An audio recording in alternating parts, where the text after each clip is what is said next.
بسم اللہ الرحمن الرحیم۔ ناظرین، آج کا ہمارا وظیفہ، اگر آپ کے اوپر بار بار جادو کے حملے ہوتے ہیں تو جادو کے حملوں کو روکنے کے لیے اور جادو کو واپس پلٹنے کا آج کا عمل ہے۔ یہ سورۃ احزاب کی آیت نمبر 25 ہے۔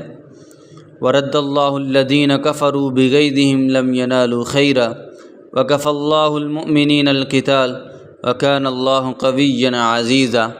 اس آیت کو آپ عشاء کی نماز کے بعد اذکار کرنے کے بعد اسی جگہ پہ بیٹھ جائیں اور اس آیت کو آپ 101 مرتبہ پڑھیں۔ اس کا ترجمہ ذہن میں رکھیں، اس کا مفہوم ذہن میں رکھیں اور اپنے دشمن کا ذہن میں رکھ کے اس کو پڑھیں اول آخر 11 مرتبہ درود شریف۔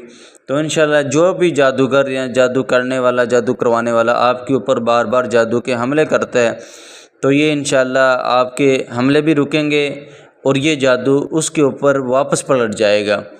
اور اس عمل کو آپ 21 دن تک جاری رکھیں عشاء کی نماز کے بعد سورہ احزاب کی آیت نمبر 25 کو۔